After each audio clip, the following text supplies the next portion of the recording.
Hey good people, welcome to the channel. I'm Musically Malnourished and you're on my journey to go deep and wide in discovering new music and artists. Today, we're checking out the 2015 album from Tame Impala called Currents.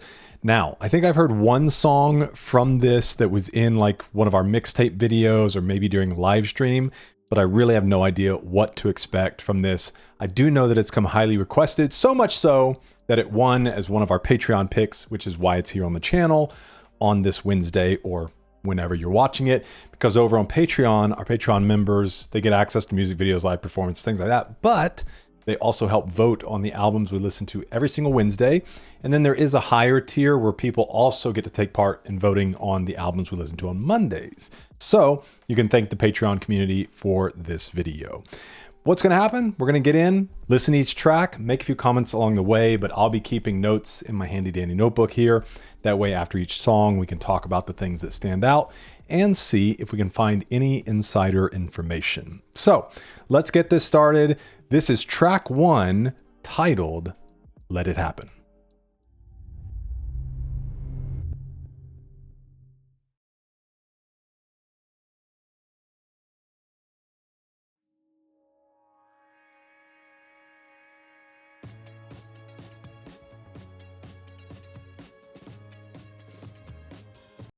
Let me turn it up for you guys and for me. Goodness gracious.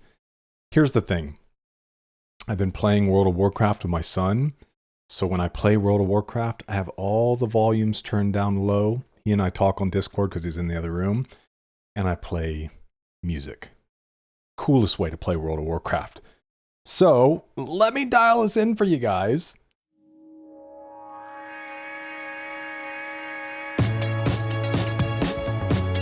That's more like it.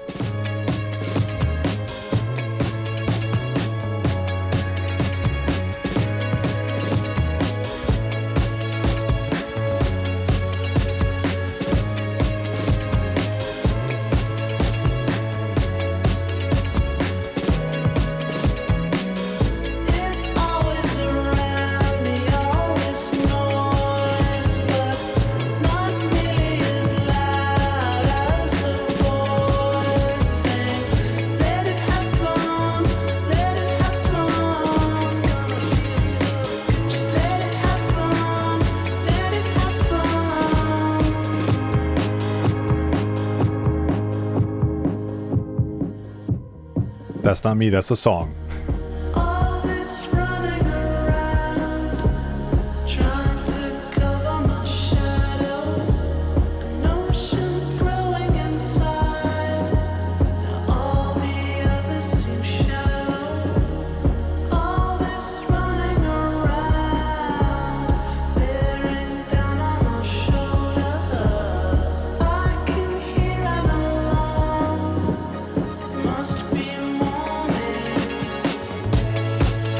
We're in for a sonic experience.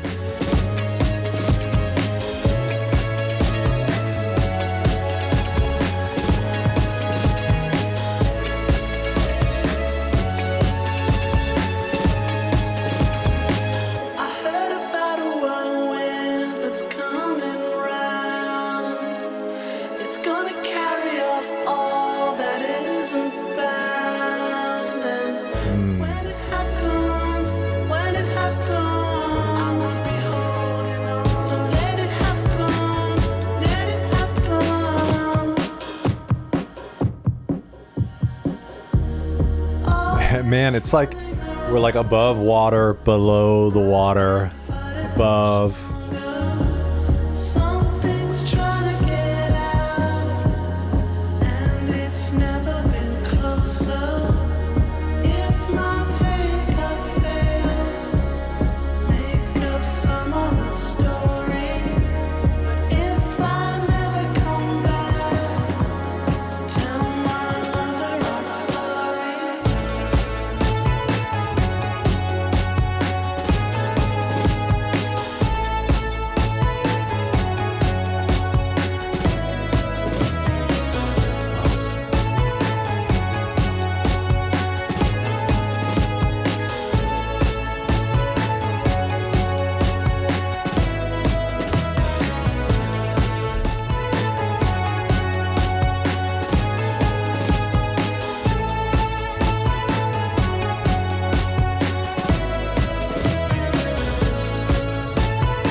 I love that we're getting a great like musical experience in here too.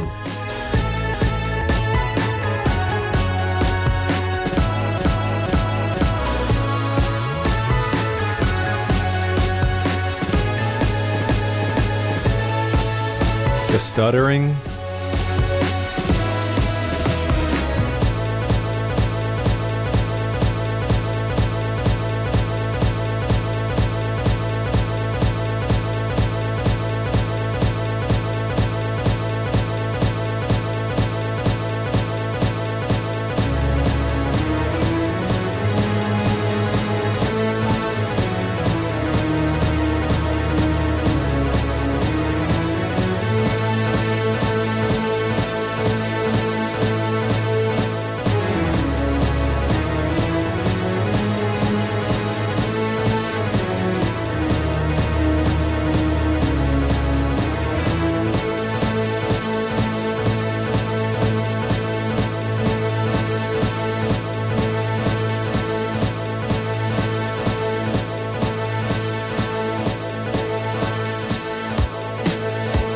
Okay.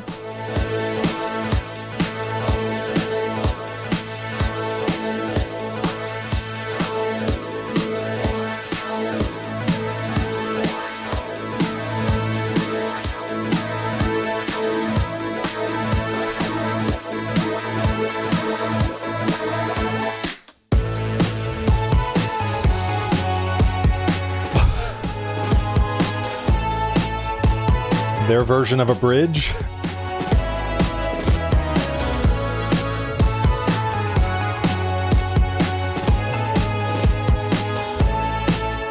I'm prophetic.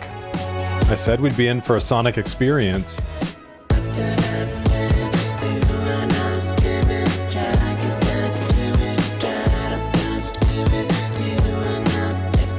Little Daft Punk Random Access Memories vibes on this part.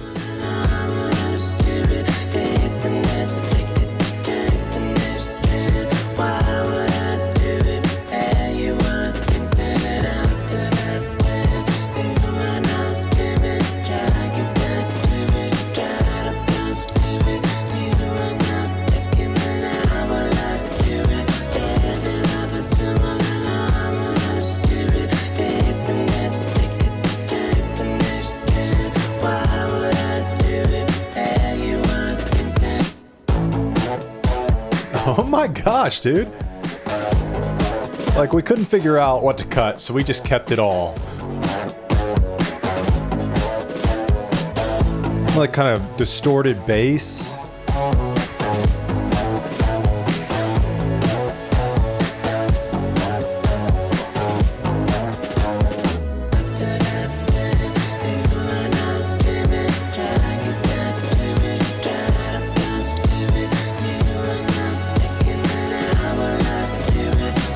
Trying to write, but I want to bounce.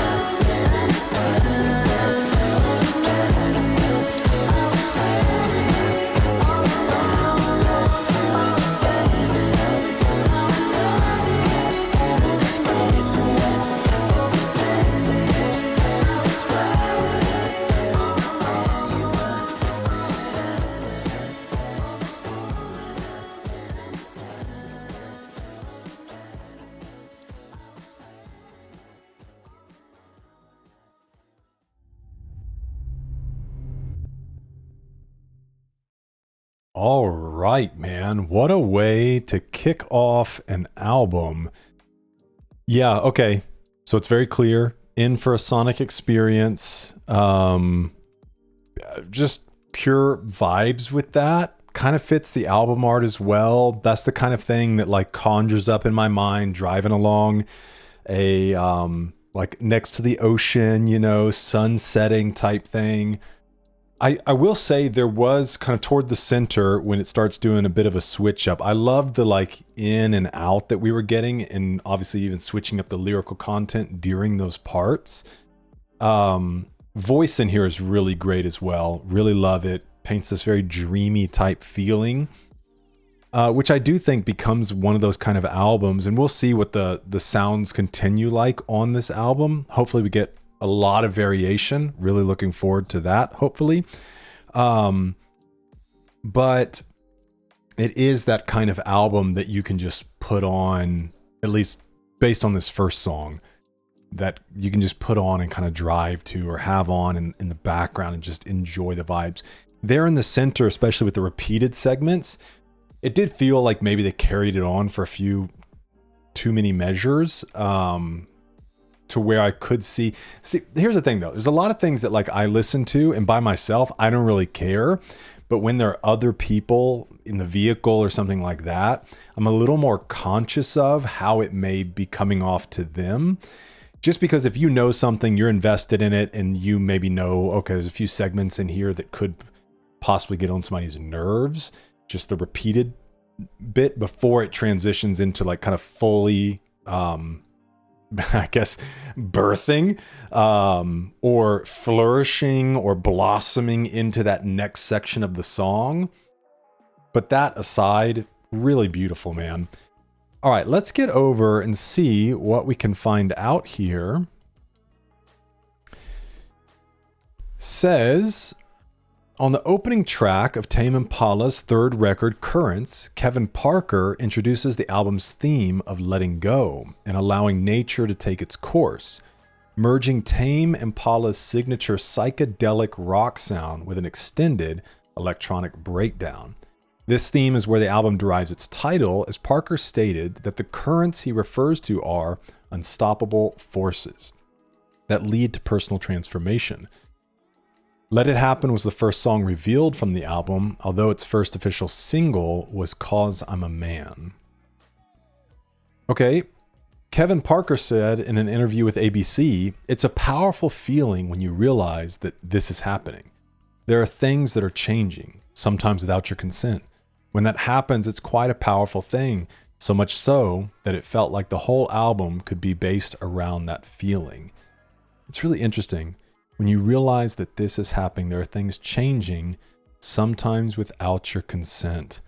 I think it's interesting too, in that idea is like, sometimes those are positive things, right? And it's almost like a welcome. Oh, it's happening. It's shifting. Okay. Sometimes it's like, it kind of comes out of nowhere. Because on that side, it's like you're working towards something and that's so exciting. Sometimes it's kind of out of nowhere and you're like, okay, I'm kind of interested in what this shift could be. Maybe it's in a job or relationship, whatever it is. And you're kind of like, all right, let's see how it goes. And then there are the times that it's like, wow, this really sucks. Job, relationship, whatever it may be, even your own personal health. And it's unwelcome. You're like, no, I don't want this. But I think in that sense of like receiving and accepting whatever that is at first, because right, that's how you move into that place of living in denial. That if you can't at least receive, like, this current is coming. The same with the waves in the ocean, the same with them lapping up on the shore, that next wave is coming. And it's more so like, okay, here's where we're at. I don't exactly know how this is going to go, but it's here. Therefore, I can now move forward with it and, try to move with the current or do whatever I can in this. But I think that's an interesting thought.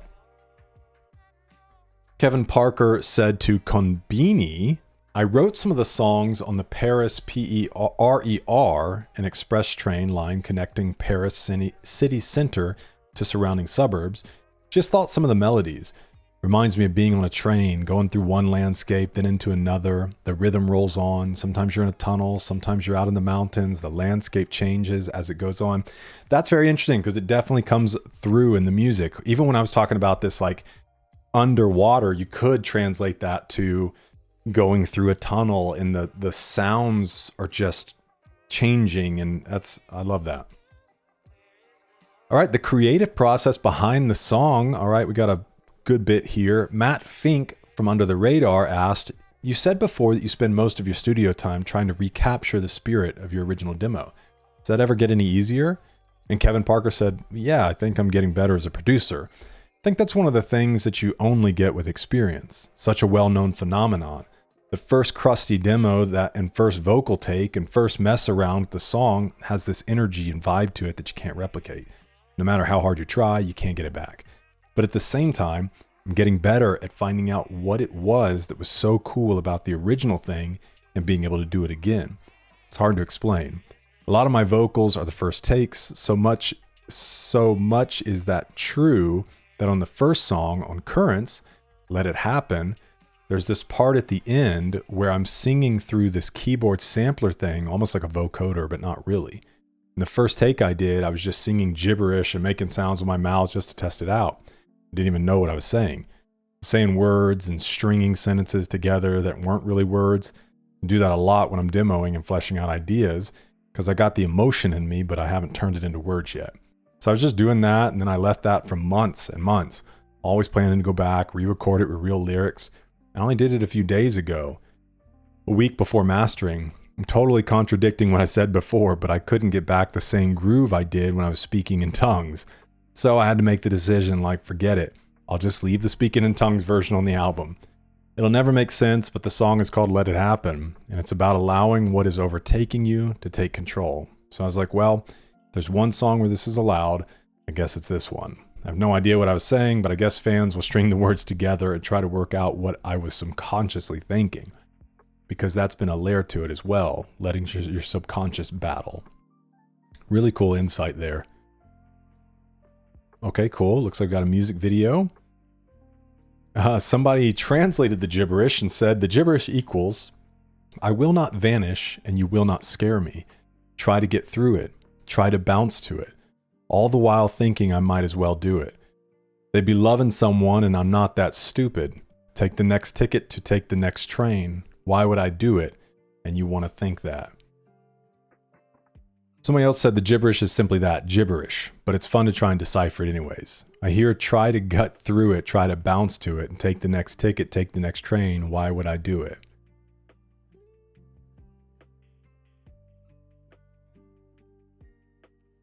All right. Off to a strong start.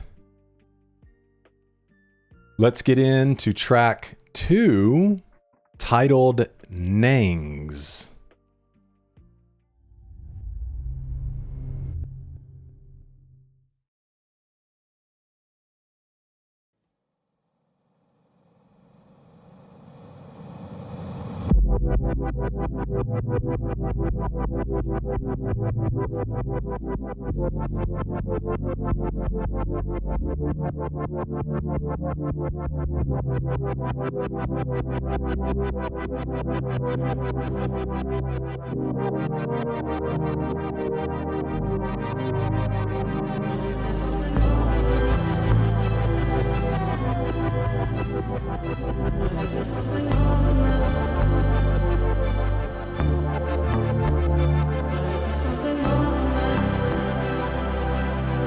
What's a short one?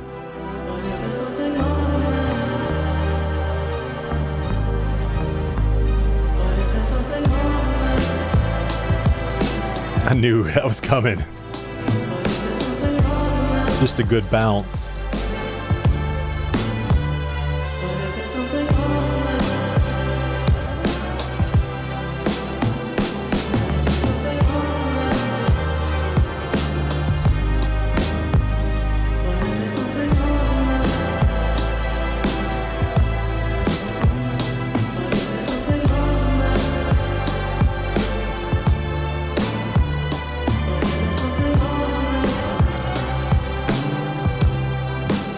I love how experimental they're being, but I guess that's the nature of psychedelic rock.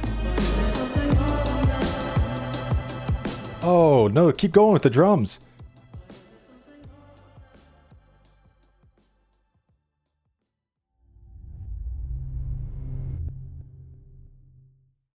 Hey, if you're enjoying this video and you want access to hundreds of hours of additional content from dozens of artists, then check out my Patreon. That's where we host music videos, live performances, exclusive live streams, behind the scenes content, documentaries, and you get the ability to help vote on the albums we listen to here on the channel. Patreon is the best way to support this channel, and you can get access to the entire library, past, present, and future for just $5. Join the amazing community that we're building over there, and I try to make it worth your time and your money. All right, let's get back into it. All right, let's hop right in here. This says Nangs is a wobbly, disorienting track named after the Australian slang term for canisters filled with nitrous oxide, a compound gas used in cars to boost speed and transmission, or laughing gas. Nangs are occasionally used as a recreational drug. Shout out Steve-O. Back then, he's doing good now. In the United States, they're known as whippets. The song's introduction sounds like a balloon filled with N2O, nitrous oxide, being inhaled, which is the method used to get the gas into your system. The track does a good job of emulating the woozy, undulating feeling of being high on nitrous oxide. Interesting. Dude, Tyler, the creator on this beat, would be nice. 100%. I was like, dude, this thing is begging for somebody to rap on it. Especially the drums picked up at the end. Great beat, man. Yeah, I'll let you guys into a little bit of my notorious past. Kids, don't try this at home. You guys remember Axe body spray when that stuff was like, which I don't know, I guess maybe people still use it. When it was big, I was such a little heathen, man. I used to huff that stuff. You just put a little rag over it, turn it upside down, and I just had friends that were like, dude, you gotta stop doing that. And eventually I was like, okay. All right. That's a little insider information for you. Please don't go try it. Let's check out track number 3, titled The Moment.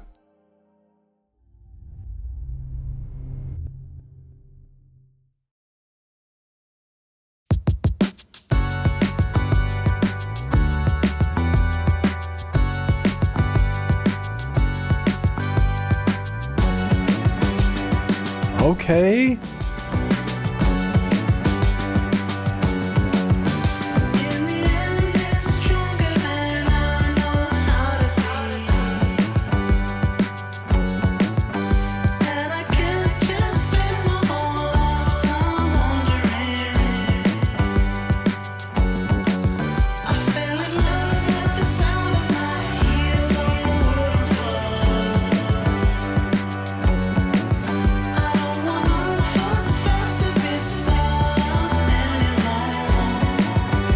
Lyrics are a little cryptic.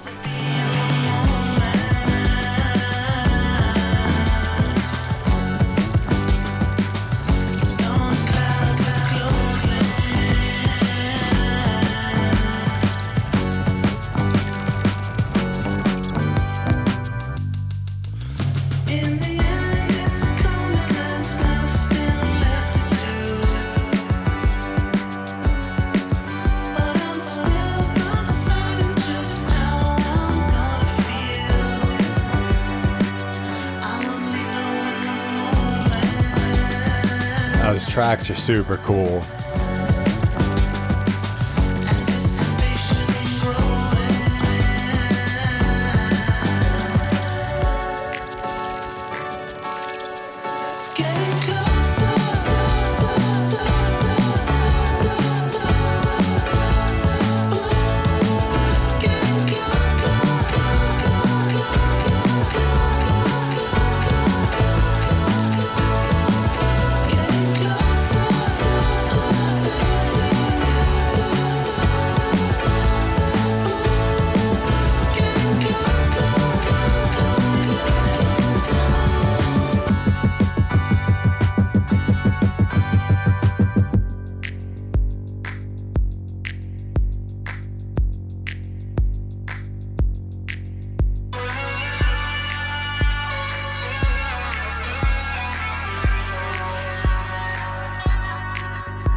They're in their bag on this.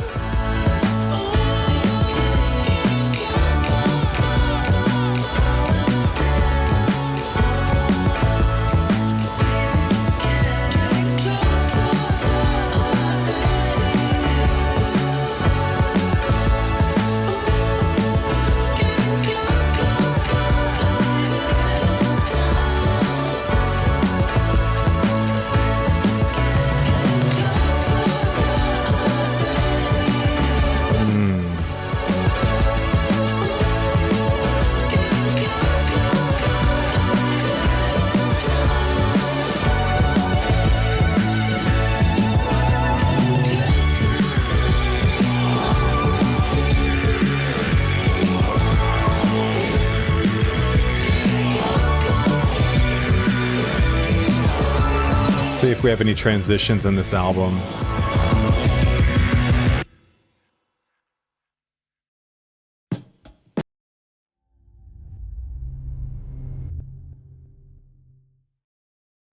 It seems like every track has kind of come to a definitive end so far, so I don't think they're really playing too much into transitions. Oh man, okay. So kind of following the theme of this album, the currents, and the idea of this song being the moment, I don't know exactly what it is, and maybe they're not even trying to fully define what the moment is or the thing that is happening. Maybe they're trying to leave it in a broader sense so it can kind of apply to you in whatever way that it does. And I want to look at the lyrics toward the beginning because that's where it felt a little bit cryptic. The rest of the song seemed to be pretty straightforward in the sense of like, there's this moment coming, this change is happening. It's getting closer with the repetition of I'm not ready yet, or I need a little bit more time. And, you know, especially if it's not a very welcome change, I think we all can relate to that and feel that at times. It's like, the moment's coming. It's changing. I'm not ready for it. Okay. Let's look at these and then we'll go look at the description. In the end, it's stronger than I know how to be. And I can't just spend my whole lifetime wondering. I fell in love with the sound of my heels on the wooden floor. I don't want my footsteps to be silent anymore. I want to be in the moment. Storm clouds are closing, but in the end it's coming. There's nothing left to do, but I'm still not certain just how I'm going to feel. I'll only know in the moment, anticipation growing. So in the end, it's stronger than I know how to be. Feels like it kind of saying that whatever is coming is stronger and he doesn't know how to have the strength to match up to the strength of the change that is happening. And especially if you think about it as a current that's pulling you, a lot of times you feel very powerless or helpless to the current. It's a tragedy, you know, how many like young, strong men who are swimmers, like we pay attention to it every year when we go to the beach. Just the rip current. Like I consider myself a strong swimmer and I've done some triathlons and things like that. But I'm at a point in my life, I'm 38, not carrying such a younger man's bravado, that I don't even really play with. I feel confident that if like I got caught in a current, I'd know what to do to get myself out. But at the same time, I just don't even test the limits anymore. If it's a day, there's a warning out or something like that. It's like, I'm not even going to play with the current because chances are in the end, it's stronger than I know how to be. So I don't know if that's where he's going. Let's read the annotation. I just can't spend my whole lifetime wondering. So Kevin here's talking about the change that was referred to in Let It Happen, and his strive for change is stronger than his willpower to go against it. The second line, and I can't just spend my whole lifetime wondering, refers to how he wants to know how change feels. He doesn't want to wonder how it feels. Somebody else edited it, or maybe the same person, said I was wondering if he could mean the feeling he describes in Nangs, the existential dread. Like accepting that it's part of life and that he can't waste away his life wondering for answers he won't ever be able to answer correctly. And this might be the change freeing him. And this idea, I fell in love with the sound of my heels on the wooden floor. I don't want my footsteps to be silent anymore. I'm having a hard time connecting that idea. Because I can understand this idea of like, maybe there's been something he's been used to. This sound of my heels on the wooden floor. It's almost this repetition, this place that he's felt comfortable. But then I don't understand the connection to, I don't want my footsteps to be silent anymore. And so where does the silence come from? I don't know. Feel free to add in the comments if you have anything you want to add to it. All right, this says, much like album opener, Let It Happen, the moment focuses on going with the flow and living mindfully, but with the added element of learning to be impulsive and make crucial decisions when the time is right. On Currents, this track delivers a jolt of positivity after the trip-addled existential dread of Nangs, mirroring how one must continue onward despite periods of doubt. Kevin Parker once said, "The Moment is the song I most closely associate with the old Coogee power station. There are parts of the song that when I listen to now, I'm right back there. The synth guitar breakdown was directly inspired by standing at its base, looking up at it." Well, what the heck is he talking about? Okay, the South Fremantle Power Station, the ruins... Hey now, please go away. The ruins of a once prosperous power station have become a moldering seaside gym. All right, this is short. High in the dunes of C.Y. O'Connor Beach stands a monument of urban decay and days of an industry gone by. The ruins of the South Fremantle Power Station have stood empty since 1985, home only to urban explorers and street artists. Opened in 1951, the power station was once a pillar of progress for the expanding energy demands of Perth. Here it stood proud and strong for 34 years, supplying energy to its surrounding metropolis until 1985, when it was deemed to no longer be worth the money. The doors were shuttered, the plant's 4 tall chimney stacks were demolished, leaving the rest of the plant to rot by the sea. It now lies empty. All evidence of a working station are gone, and what remains now is just the shell. But what a stunning shell it is. The windows that once gleamed with life and industry reach several stories high. They are now the shattered and rusting eyes of a ghost, a spirit who looks out over the pristine coastline below. Inside, the walls, which once contained the hustle and bustle of daily working life, now are covered in magnificent displays of artwork, from the large to the scribbly. The floors, with no workers to keep them swept, are now a minefield of spray cans, broken glass, and rubble. Only the once majestic stairwell has managed to retain some semblance of dilapidated elegance. According to some explorers, a network of tunnels also still exists beneath the ruins. They say some tunnels take you to the beach, while others are rumored to take you to the center. Given the site's proximity to the sea, if there are tunnels beneath the plant, they would be a possible death trap. Cheery. The ruins rest on private property that is sometimes patrolled by security guards, but the ruins can be viewed from afar. It's really interesting because I wonder if whatever inspiration maybe he was drawing for the song is this idea of like not wanting to become that, right? Because if you don't move with the change, you don't move with the current, if you are in denial, right? You almost become like this building, this vacant place of a bygone era, versus evolving into the next stage of your life or whatever it is that you're going through. Cool, we got a live performance on Jimmy Kimmel, so we'll get that up on Patreon. The intense tune halfway through the song reminds me of the final song in Terminator 1 for some reason, a commenter says. Death is passage.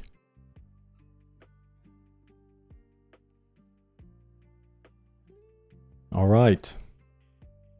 Maybe I took this for too negative of a song.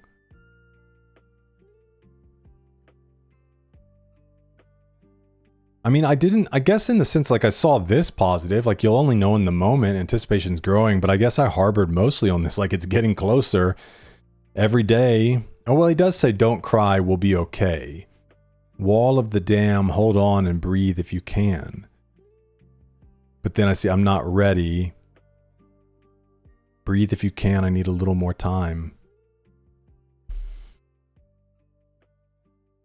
All right.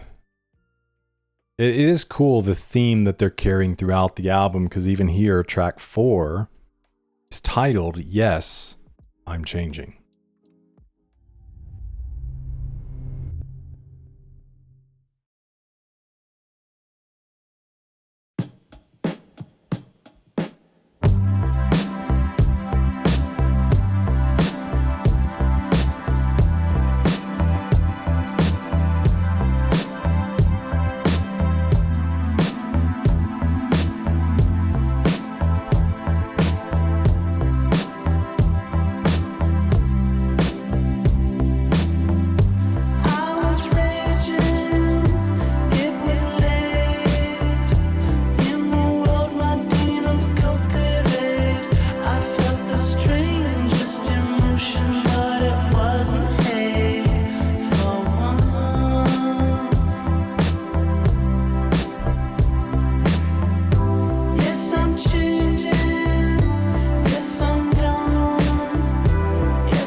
He's really trying to communicate something in this album.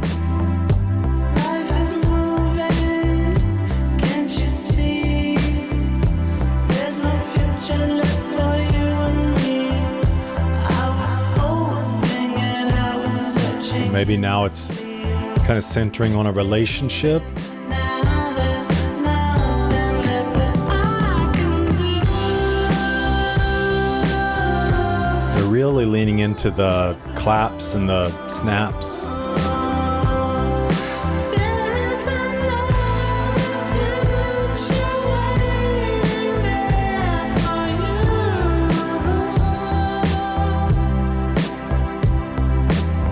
I saw it different, I must admit. I caught a glimpse, I'm going. Cool bass line. They say people never change, but that's bullshit. They do. Wow, that's wonderful.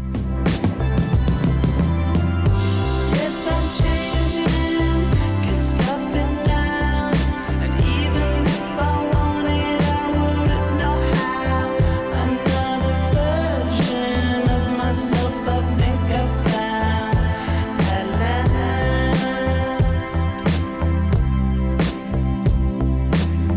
And I can't always hide away, 'cause indulgence and despise the fame. There is a world out there and it's calling my name. And it's calling yours, girl, it's calling yours too. Beautiful. It's calling yours too.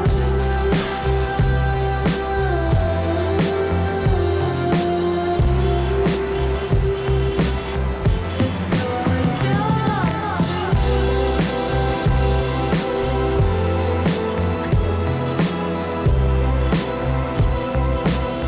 It's calling yours too.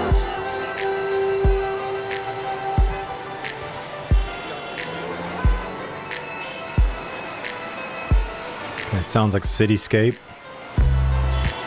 Giving you this picture of the world that's out there. Very cool.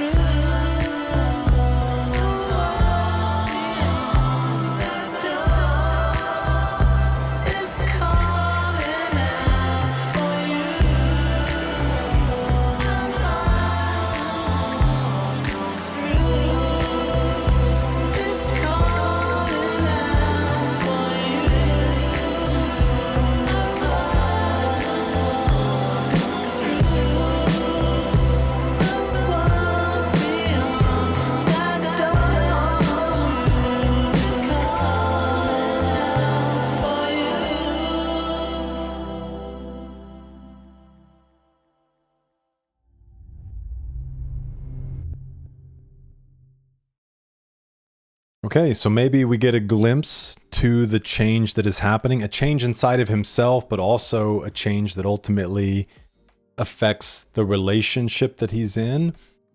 You know, endings are hard, but amicable endings are better. This idea that of recognizing, you know, we're growing in two different places. We are changing, and then essentially, like, we're in limbo here, and you need to grow. There's more opportunity for you as well as for me, and maybe we're holding one another back from that. Could be where he's kind of going. I am curious, these opening lyrics. I was raging. It was late. In the world my demons cultivate. I felt the strangest emotion, but it wasn't hate for once. Yes, I'm changing. Yes, I'm gone. Yes, I'm older. Yes, I'm moving on. And if you don't think it's a crime, you can come along with me. Life is moving, can't you see? There's no future left for you and me. I was hoping and I was searching endlessly, but baby, now there's nothing left that I can do, so don't be blue. There's another future waiting there for you. So it doesn't necessarily sound like he's inviting her to come with him. I think he's saying more so, I'm moving on, and maybe not like you can literally come along with me, because right here he says there's no future left for you and me. Maybe he's just saying you can come along with me on the same like journey that I'm headed on to grow and evolve and things like that.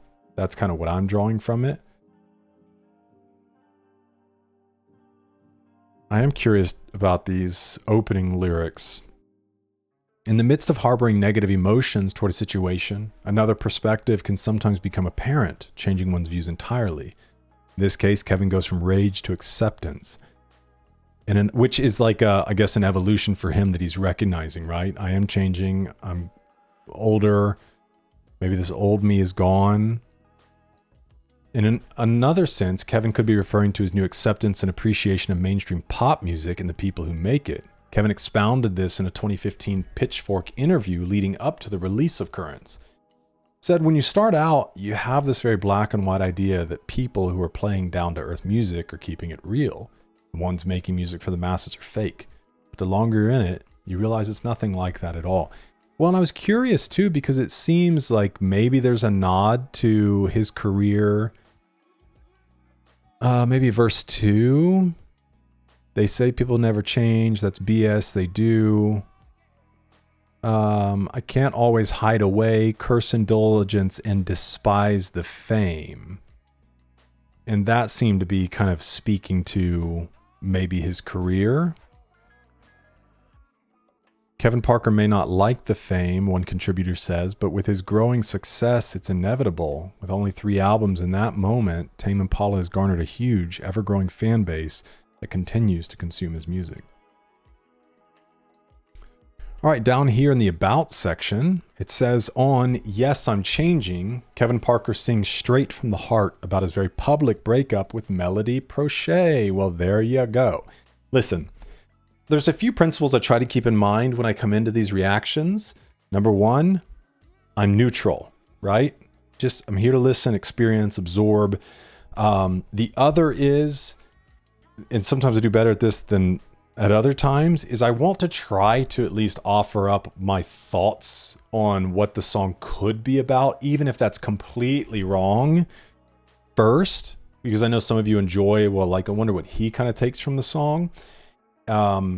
Before we come into the About section. So I'm trying to do that. If you're like, why didn't you just go to the About section? That's why. Melody, either Prochet or I'm assuming Prochet. Melody Prochet is a singer-songwriter, record producer, and multi-instrumentalist from Pierre-Picard, France. She released her first album called Hunt the Sleeper in 2010 under the stage name My Bee's Garden. In the same year, she formed the music duo The Narcoleptic Dancers alongside with Alex Concado. Following the end of the group in 2012, she created the musical project Melody's Echo Chamber under this alias. Prochet first released its eponymous debut album, which was produced by her then partner, Kevin Parker. Oh. Bit of a working relationship, too. The lyrics are perhaps so stream of consciousness, he doesn't remember writing them.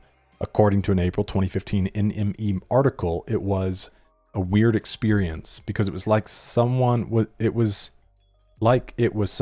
made the song. I had no memory of imagining it. On this track, it starts to become clearer the album is specifically about the loss of a lover, the end of an era, but also the beginning of something mysterious and new. So Kevin Parker, does he do all of his own production?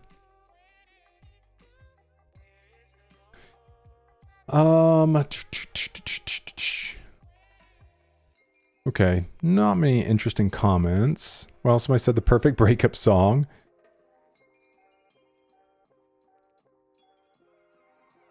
Somebody said, I'm interested in hearing thoughts on the meaning behind the busy street noises and traffic that is heard at the end of the song. To me, it seems like stepping out into the real world, as bustling as it may be, and anticipating all there is to explore after moving on. Yeah, I think you nailed it, because it was in the section where it was even leading into this idea of walking through the door.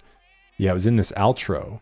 It's calling out for you, arise and walk on through the world beyond that door, and the soundscape is growing there.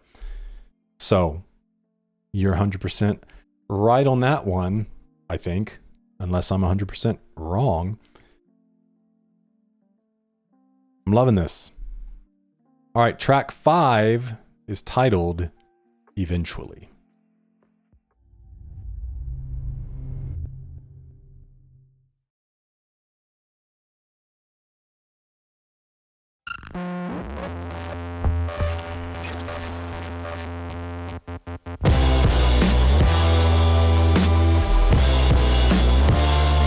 More attitude on this one. If only there could be another way to do this. 'Cause it feels like murder to put your heart through this.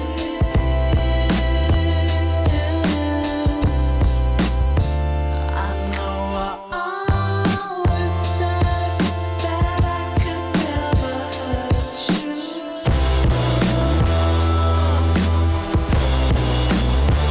This is the very, very last time I'm ever going to. Oh, for once and for all.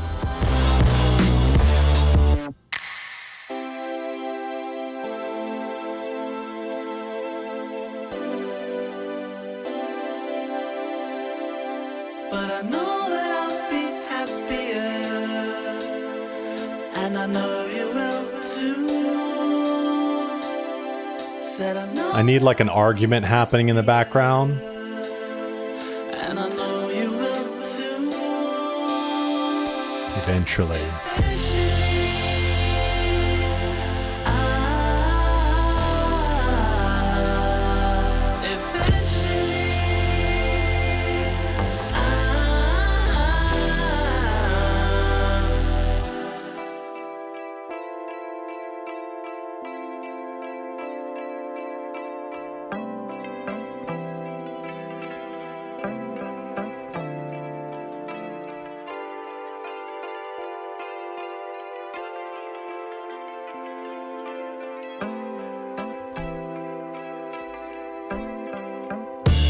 Wish I could turn you back into a stranger.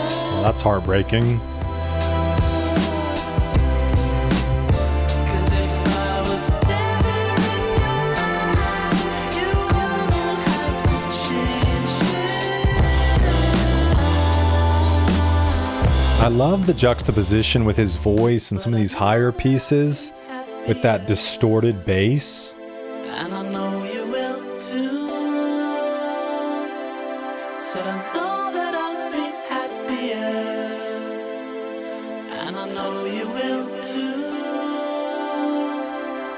Eventually, Ah,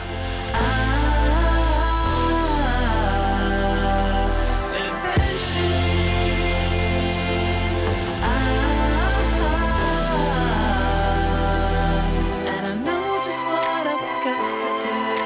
Really loving that. And it's got to be soon, 'cause I know that I'll be happier, and I know you will too. Eventually,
I love that, man. Especially when it drops into the eventually, it's like this splash, this crescendo.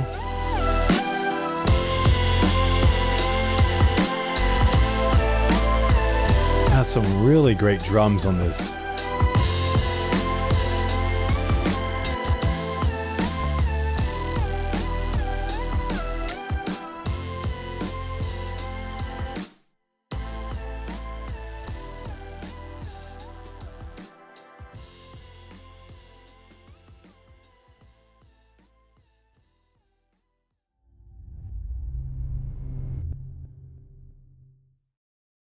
Amazing, man.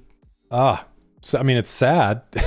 You know, it's this wishing that's like, I wish that you were a stranger, which he's saying that in the sense of like, I'm sorry that you kind of had to inconvenience your life, or I had to put you through whatever. So it's pretty straightforward, obviously, the meaning on this track. This says Eventually is the third single released from Tame Impala's third album, Currents, following Let It Happen and 'Cause I'm a Man. It dissects the impending end of a relationship and the difficulties in doing so, attempting to emphasize the latter part of the phrase, short-term pain, long-term gain. In a 2015 Reddit AMA, Kevin Parker pinpointed this song as the emotional core of Currents.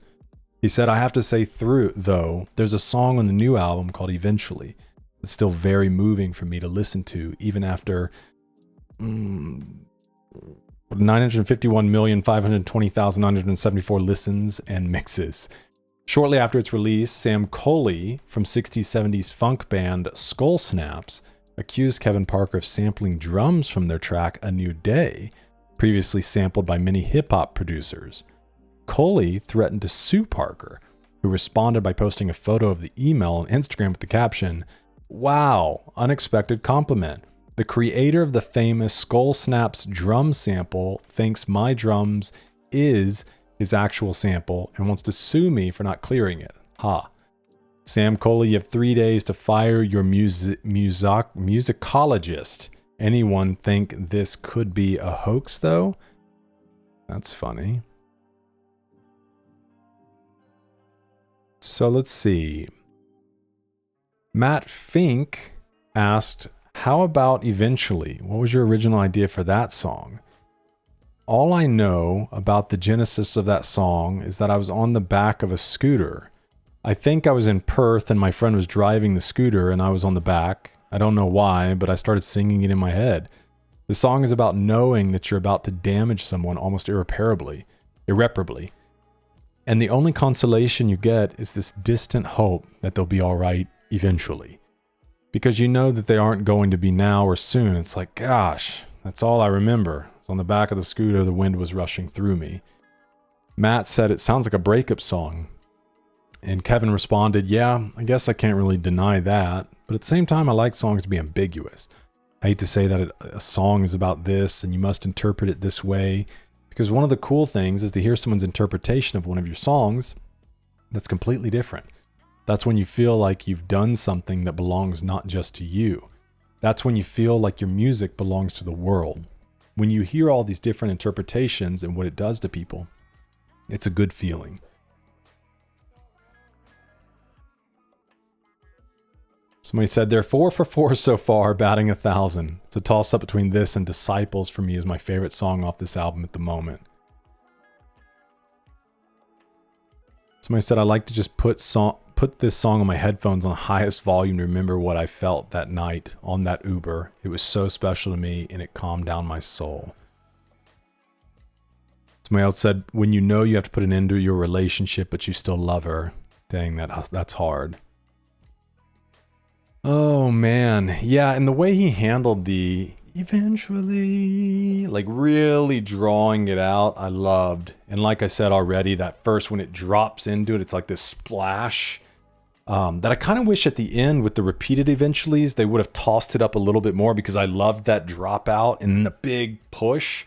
I wish they would have done that a couple more times extra in the ending, or he would have done that, but it's all good. It's not my song. All right, let's get into track 6. This is Gossip. Spill the tea, girl. Listen, I heard Tiffany was saying the other day that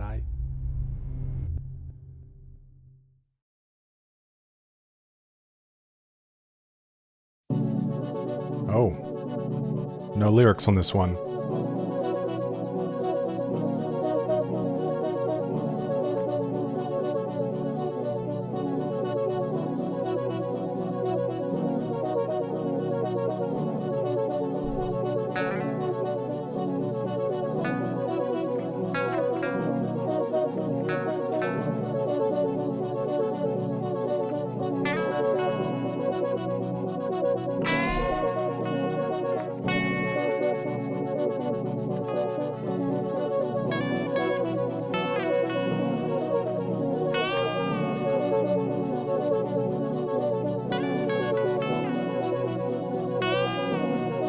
It's almost like he's twisting the tuning.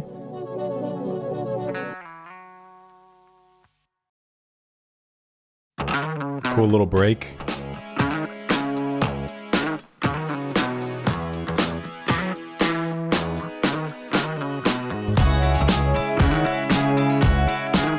Is this the one I've heard? Oof. Just because that guitar line sounds familiar. Someone said we lived together. I ran out the door together. She was holding hands with Trevor. Not the greatest feeling ever. Said boy, yourself together. You should try to So what is this, the person that he left that now is having another relationship? But he's having a hard time getting over this?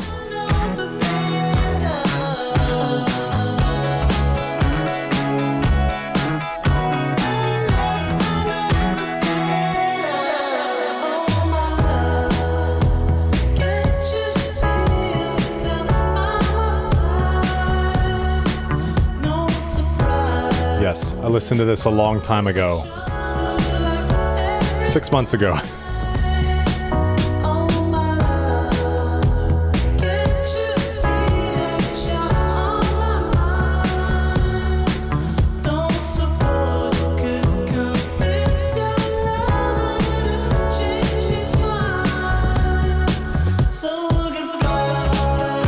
Dude, that bass line is so good.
having some regrets. Is this who you are?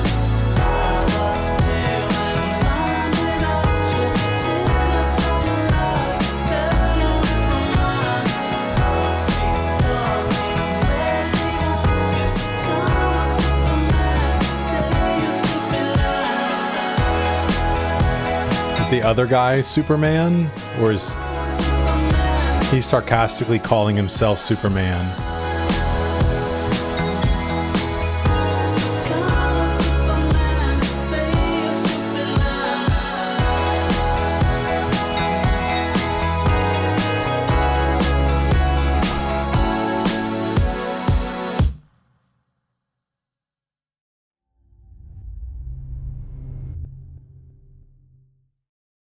Dude, I love that song. That's a standout for sure. Oh my goodness. All right. Wait. I skipped Gossip. I went ahead. I even called the song title. Okay, let's look at this one and then we're gonna have to go back and listen to Gossip. Dang it. Okay. So let's hop in. The less I know, the better. You guys are already calling out in the comments. I know it. Give me a chance, okay? This says, the less I know, the better, describes the pain of a man feeling left out in a love triangle, illustrated with a complex arrangement of groovy bass hooks, sensual Rhodes piano chords, and moody synth textures. Tame Impala frontman Kevin Parker has said that the song doesn't belong on the album because it has this dorky white disco funk. However, by far the most popular track on Currents, rightfully so, thanks in no small part to its breakout music video fusing psychedelia, sex appeal, high school angst, and a man in a gorilla costume. This track follows the synth vignette Gossip, suggesting that the narrator... Dang it, so I needed Gossip.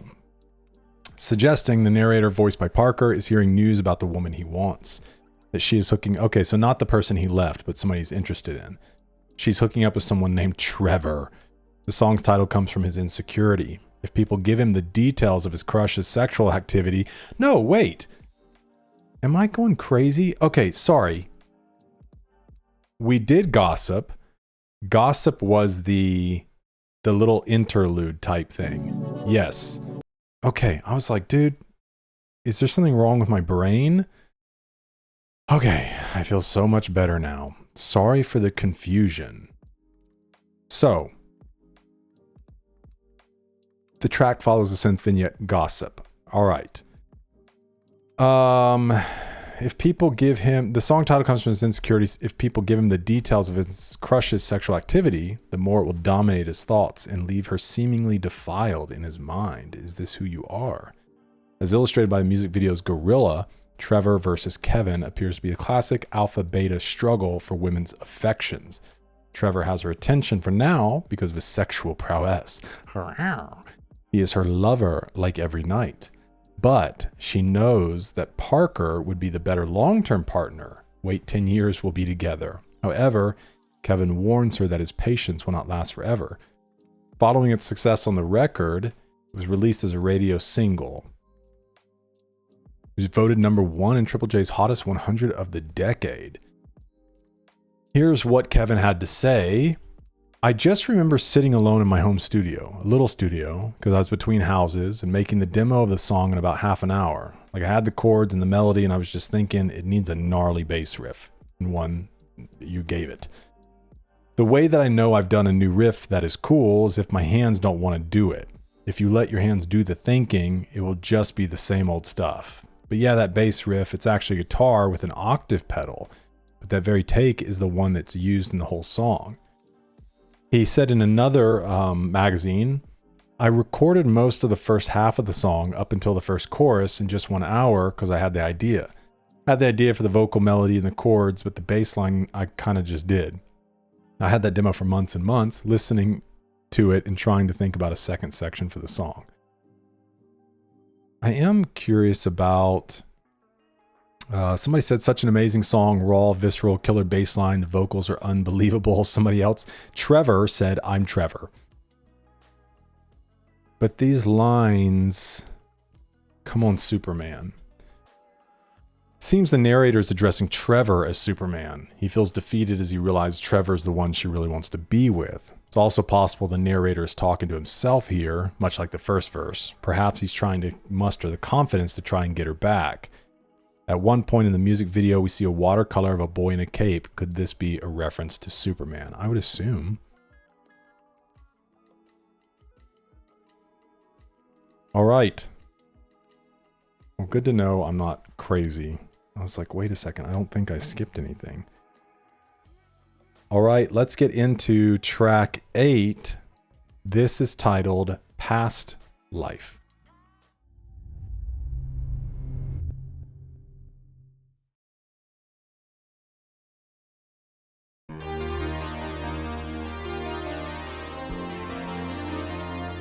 It's just a beautiful album, man.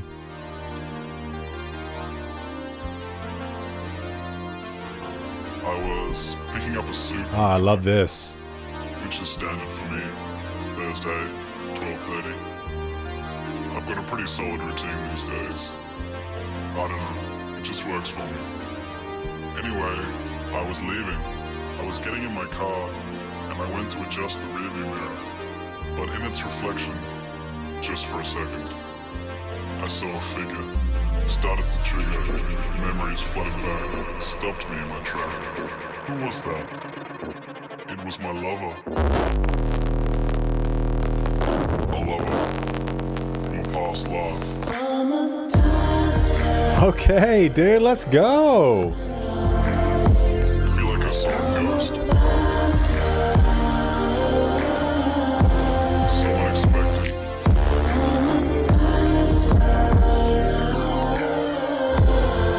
I was transfixed.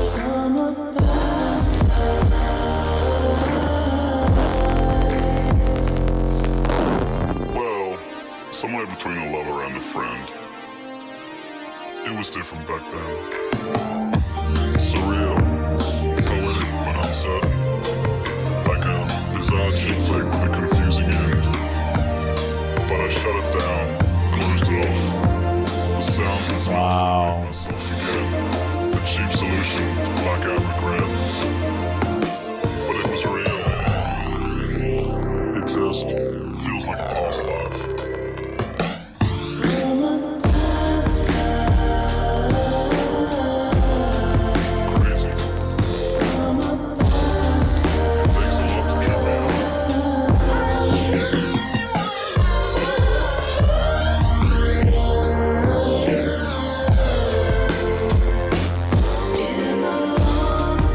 Now this seems like maybe reflecting on a past lover.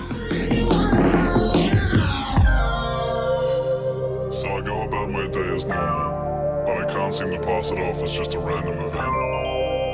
It consumes me. I thought I was moving on, but I guess I was just switching off. And now I see my life as the banal slog it instantly became.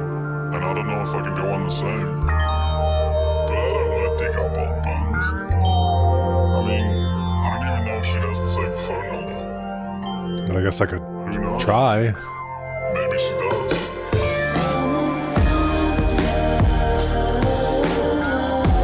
I guess there's no harm in trying. What's the worst that can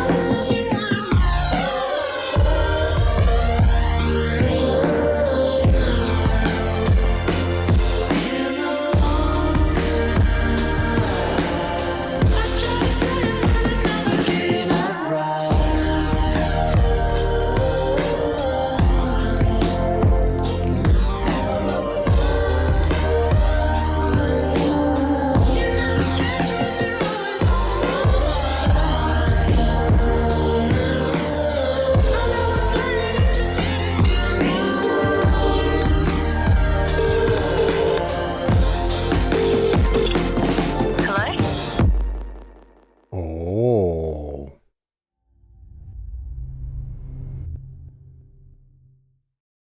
The plot thickens. Dude, love that one. That's a standout for me on the album as well. Just love how kind of funky it is. I feel like the rearview mirror is literal and metaphorical. Like maybe he did actually catch a glimpse of her or someone that looked like her, but it's also this rearview mirror of looking into your past. And I don't know if it's like, it could be a grass is greener on the other side type scenario, in the sense that he thought launching out, like maybe he felt he was in a stale place, which here, take a little bit of advice, okay? Just celebrated my 17-year wedding anniversary, so I think I have a little bit of authority on the subject. In a long-term relationship, especially a marriage, and one where you're like, no, we're not going to end up like everybody else. No offense to anybody that's been divorced. I come from a divorced home, but it's not what I want for my family or my children. I went through it. Don't want my kids to have that. And then all the like difficulties that come when, you know, parents begin having other families and then split holidays and all of that other stuff. And so, you know, I wonder if it's this grass is green. Oh, here's where I was going with all that. It's just that like relationships inevitably will move into these stale places. But if you're both committed to individually doing what you can as a person to keep that relationship vibrant, and that's not just in a romantic way, that is a big portion of it. But I would say the even bigger portion of it is just in the normal pursuit of one another throughout the day. Like I'm constantly trying to get better about communication. I am a person, I like to put my head down and work. I like to get focused on things, and even in simple ways, like my wife really loves enthusiasm, especially through text. And I can be one that's very given to like a thumbs up or an okay, but it doesn't hurt anything for me to throw an exclamation mark in there or a couple of extra words. And I know to her, that speaks a lot because she's not standing in front of me. She can't see my face. Maybe like, okay. And so I try to be intentional, and she's, you know, brought up to me because that is my weakness, is that I can get in this place where I don't communicate very much. Or I work out the things in my head, the plan in my head or whatever, but I never communicate that back. And when she shares things like that, like I want to take it seriously. And that's what I'm talking about, is feeling like as an individual from her side, being willing to let me know that. And then from my side of taking ownership and saying, yeah, okay, that's something I can do, I can get better at, versus just getting defensive and being like, well, she should just take it the way I say it.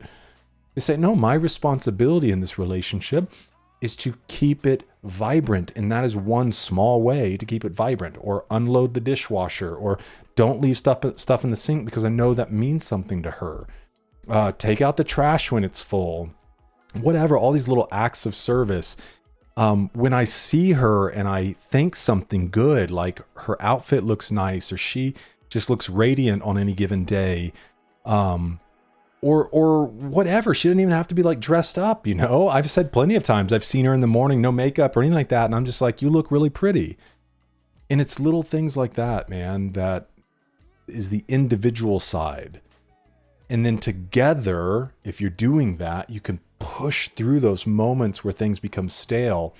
And that's necessary in a relationship. So there is that grass is greener on the other side type thing. It could also be this like, maybe being in a comfort, like the thought of going back is more comfortable, and that could be a negative reason to go back. It could be the reality, and the truth is like, hey, you left something really good, you should go pursue that. And that can 100% be the case. But sometimes in the other, it's just like, okay, you're tired of being lonely, so you'll just go back, even though you know you might just end up in the same place you were before. So really thoughtful and compelling song in that sense. This says, in the song, Kevin narrates a story in which he sees his past lover from his old relationship, in which he calls his past life. Throughout the song, he speaks of the feelings he went through seeing his past lover again. I know the comments are going to be good here.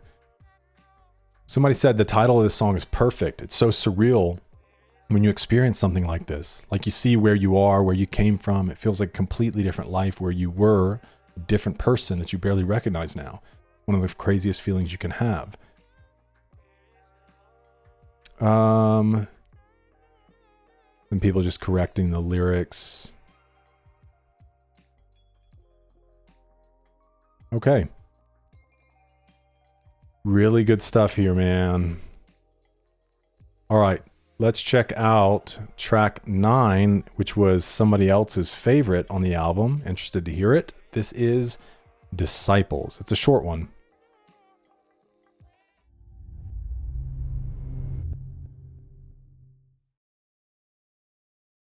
Cause I was not sure, but it's something I used to, and I could tell Oh, see, that's kind of telling. It's something I'm used to. Oh, maybe something different. when I could tell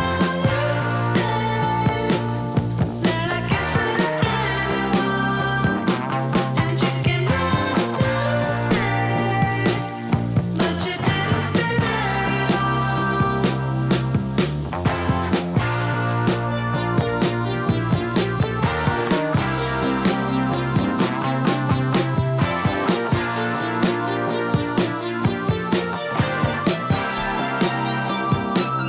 Now it's like the world owes you, walking around like everybody should know you. I wanna be like we used to. Now you're worried 'cause obvious we lose you. And I had no idea what that feeling could do to you. And I could tell you changed by the people around you. I used to take the long way, just so I could walk past your door. I used to wait outside, but I guess I won't anymore.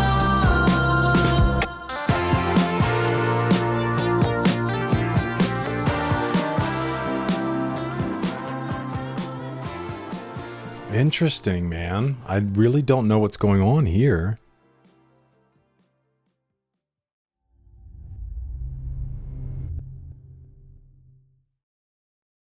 I'm kind of wondering if like he began engaging, because obviously the end of the last song she picked up, if he began engaging in this relationship again, but she's changed. And maybe he's going to find that like she's outgrown him or changed in a way that like they don't feel as compatible anymore. And I wonder if the ending of that is going to be him realizing like, oh, I was supposed to be the one changing and moving forward, and I haven't, and I'm stuck in this place and she has. But I'm not sure about the tying into the song title, Disciples. Let's check out here. Okay, third song debuted. Track was never released, official radio single. Ogie. What's the song about? Okay, this is a contributor. Said, I think the song talks about fame, the consequences it brings. There's an analogy between disciples, master, and audience artist. The protagonist was a common people, audience disciple, but at some point it becomes a compositor, a rock star, influencer, master artist, but this brings its consequences. Interesting. Somebody said, since the song is called Disciples, I kind of feel like it's about obsessive fans, like with lines like, I used to wait outside, but has like a sympathetic view on them, not condoning what they do, but understanding and trying to convince them out of it. By putting the line, but I guess I won't anymore, it gives obsessive fans the chance to do what Kevin might in that situation, give up being obsessive or do something else. For instance, Kevin must hear, I could tell you've changed from his fans all the time due to his apparent instrumentation change from guitars to synth. Okay, somebody else making a comment about it being something about music. Somebody said, I wonder, random thought, if the lyrics are from the perspective of Jesus, hence the song title. Who knows though, I'm just guessing.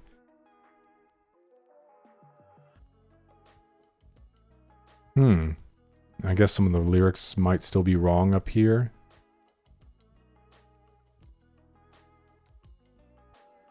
Yeah, you guys let me know your thoughts on it, because I'm trying to, I guess, distinguish where he is, because there seems to be these kind of meta moments where he's talking about career stuff, but then relationship stuff.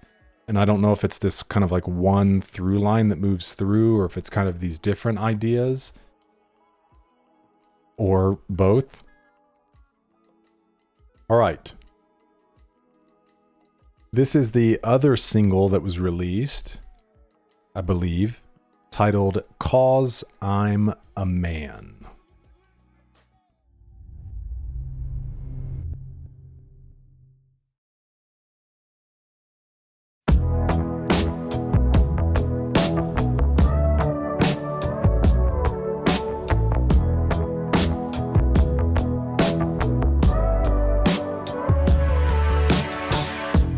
Like the brutal morning sun, it dawns on me. What have I done? Saying sorry ain't as good as saying why. Oh, wow. But it buys me a little more time. Lost in the moment for the second time. Each fuck up that I make that makes it cry. I'm as pathetic as the reason why. In desperation, all that you can do is ask me why. 'Cause I'm a man, woman. Don't always think before I do. 'Cause I'm a man, woman. Lame excuse, man. I'm sorry. Answer I got for you. 'Cause I'm a man, woman. I'm proud of what I choose. I'm a human woman. Force I subdue.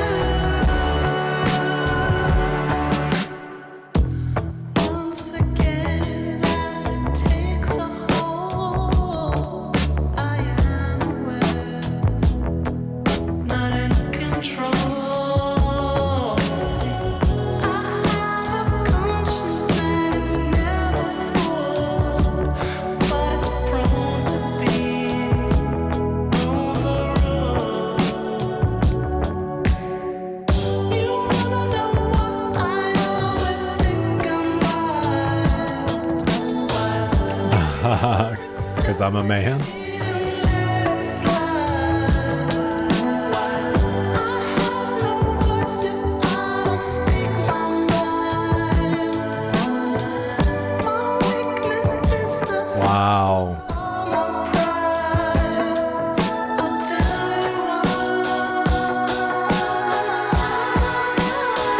'Cause I'm a man, woman.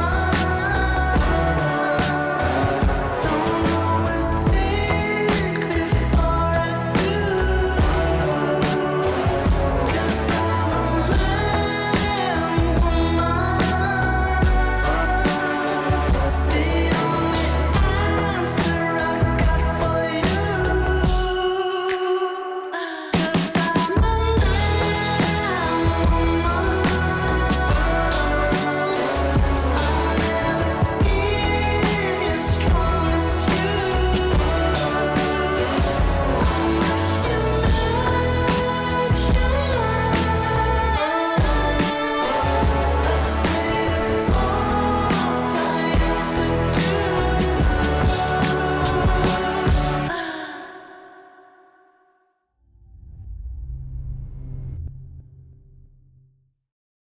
There's something really brilliant that I think is going on in this track. Let me pull it up. Okay. Number one, I really love that line right here. Saying sorry ain't as good as saying why, but it buys me a little more time. Yeah, I fully agree. And honestly, this is something we teach our children when they're apologizing. It's like, what are you apologizing for? Like, I don't want you to just throw out a sorry. I want you to be explicit in what it is that you're saying I'm sorry for. I'm sorry that I got impatient and treated you that way. I shouldn't have done that. I'm sorry that I didn't listen. I was just distracted. Whatever it might be, I'm sorry that I said that. I didn't think before I spoke. Versus just, I'm sorry. I think that's important. And so saying sorry ain't as good as saying why. Like, tell me why you're sorry. Do you really understand what you did?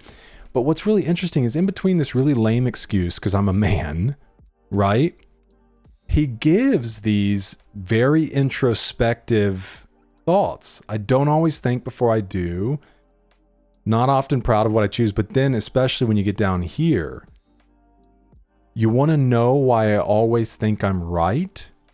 You never accept defeat and let it slide. Like why I never accept defeat and let it slide. I have no voice. Why I think I have no voice if I don't speak my mind. Why my weakness is the source of all my pride. And then he says, I'll tell you why, because I'm a man, which is just, I don't know if he's intending it this way or if I'm just probably not reading too much into it. I just love that it's like these thoughts are swirling around. The why is my weakness is the source of my pride. The why is I feel like if I don't say something, then I don't have a voice and I'm a cuck. You know what I mean? The reason why is because I just can't accept defeat. I like to win all the time. Sorry, I can't let it slide. So I say stupid stuff or I fight back or whatever. The why is because I always think I'm right. But it's almost like all of this is internal dialogue in his mind. But what comes out is because I'm a man, which is a stupid excuse, right? So I don't know. That really stuck out to me. And I think that is incredibly relatable, you know, and again, as somebody who internalizes things, the reason I internalize a lot of times is I want to make sure the answer coming out of my mouth is the correct one. I want to deal with the way that I'm feeling and thinking and get to a place where like once I say it, I've already recognized and figured out all these things so that I'm saying the correct thing. Whereas my wife is much more like, she just likes to say it, let it out, talk about it, all that. I'm much more guarded with all of those things. And so that's where like the communication we've had to grow with one another, you know, since getting married. And it's a constant thing that we work on. But I think it's interesting because he has the answers. He has the more meaningful lines that would probably go a lot further with her, but it ends up all in here. And then just what comes out is, yeah, because I'm a man. I think that's really insightful. Lead single, second song released, has sketched out in planes, cars, hotels, and homes since the completion of Tame Impala's Lonerism in 2012. Because I'm a Man and Let It Happen were written, performed, recorded, produced, and mixed, by Kevin Parker in Fremantle, Western Australia. Cool, got a music video. Vibes I'm getting from this are amazing. It's happening. Cannot wait at all. Let's read this real quick. F Tatman says, how I interpret this song. Argument between man and woman in a couple. Instead of apologizing, men tend to try to justify their position because we're born with a sense of pride, entitlement, self-righteousness. I listen to this song after arguments. Helps me remember to apologize rather than trying to pin the blame on another person. Well said. Even if I don't get it right in the heat of the moment. It's actually a really important song to me these days. I appreciate the attempt to deconstruct masculinity like this in the age of the lad.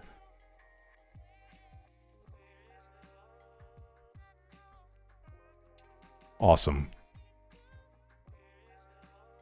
All right. Let's move into track 11. This is Reality in Motion.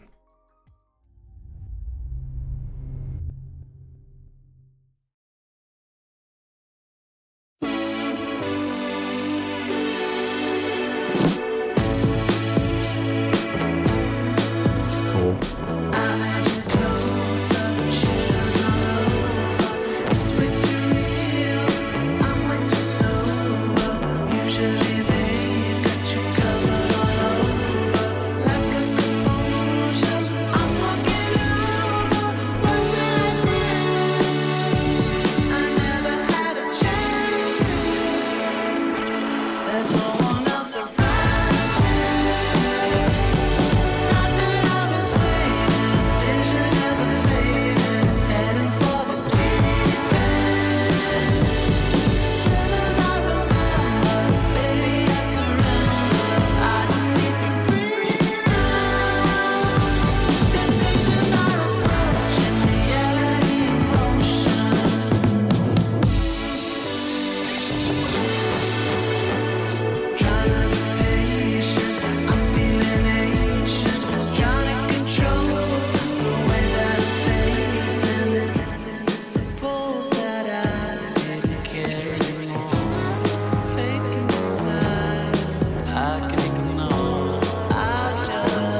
surprise you. Not that I was waiting, vision never fading, making such a promise. All against a heartache, closer to an earthquake, talked about in Hollywood.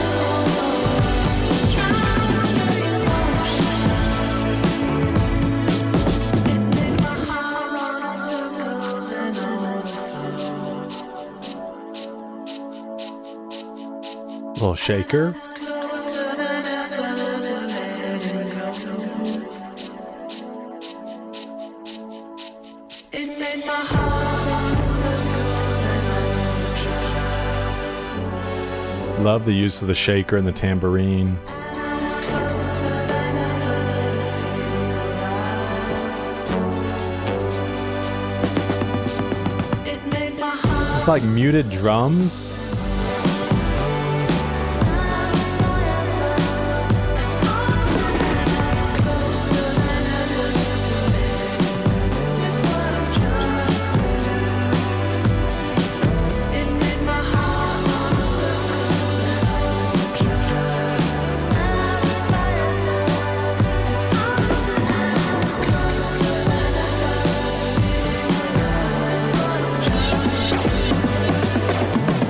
There's no one else around you.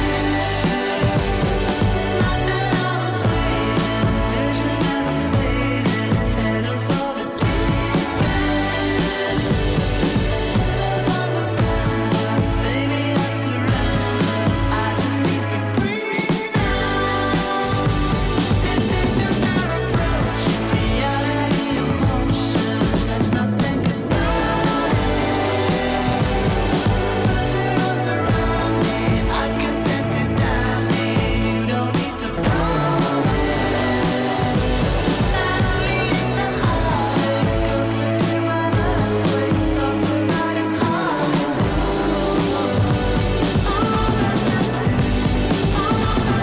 Drums are great on this track.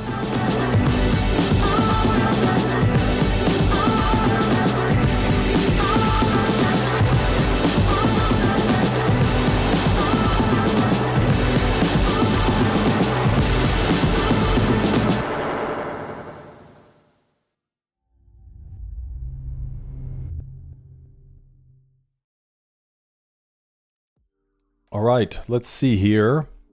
This says reality in motion zooms in on the thought process of making the first moves with a new romantic or sexual interest, filled with copious amounts of self-doubt and hesitation. Though Currents marks a major change in sound and mood for Tame Impala, this song most resembles those from the previous record, Lonerism, particularly the song's music to walk home by. Nothing that's happened so far has been anything we could control, from self-doubting lyrics to a mid-lyric cutoff to wrap up the track, a signature of the band's earlier work. Secondary lyrics on the bridge, can't make out. Let's take a look real quick.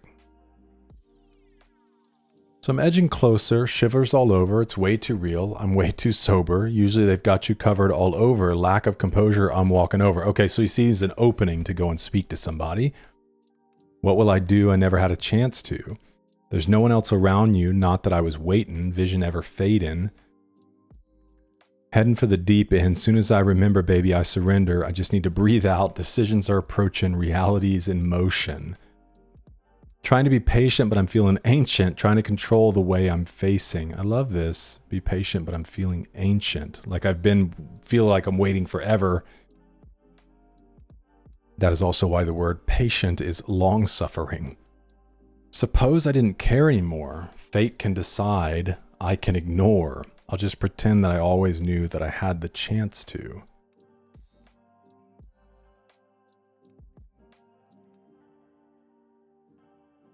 Okay.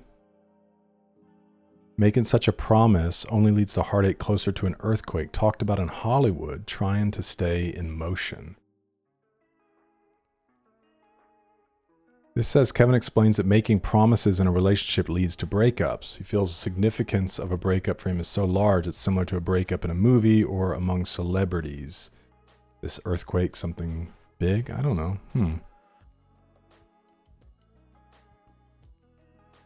It made my heart run in circles and overflow. I was closer than ever to letting go. All there's left to do, all there's left to do. So maybe it's like it's cut off because he knows the decision to make, but he's afraid to make the decision. And so he's kind of just caught in this trap of thinking about it without actually acting on it. I don't know.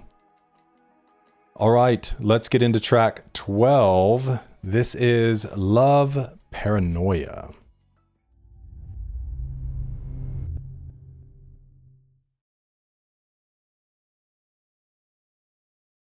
I may not be as honest as I ought to be now that when the walls go up, I said it didn't worry me, but it hit me like an arrow. It's no, I could just be paranoid, won't quell the desire to know what's really going on. Does it really fucking matter? Babe, is all you can ask me. Okay, fair play, here we go. I've heard those words before. Are you sure? It was nothing, 'cause it made me feel like dying inside. Never thought I was insecure, but it's pure. Didn't notice until I was in love. For real, am I really gonna cross the line just to find what you're typing? If only I could read your mind. Every now and then I get this little bit of like Lily Allen, West End Girl feel.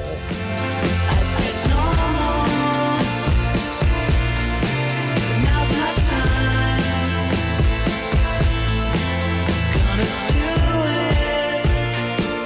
And suddenly I'm the phony one, the only one with a problem.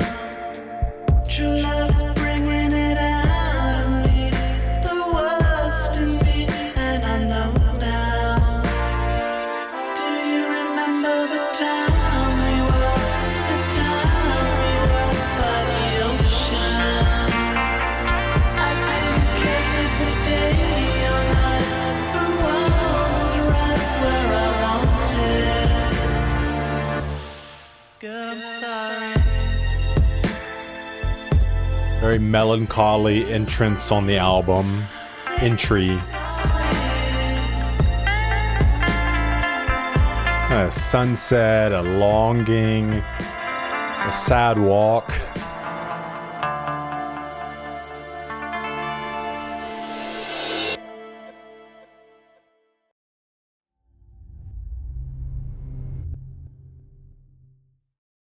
Yeah, there's just these little moments, and I've only heard it, like I heard it a few times in this song, and in one other song. I don't know if you've listened to Lily Allen, West End Girl, but there's just these kind of sound similarities, and maybe even some of the ways, like the enunciation, and obviously West End Girl centers around her divorce from David Harbour. I do have that album on the channel. It's worth checking out. I enjoyed it. All right, let's see here. It says song released alongside Tame Impala's third studio album, Currents. The lyrics detail the experience of someone who's been cheated on before, paranoid about their current partner doing the same. It's unclear whether this person has already been cheated on or not due to the unreliable narrator.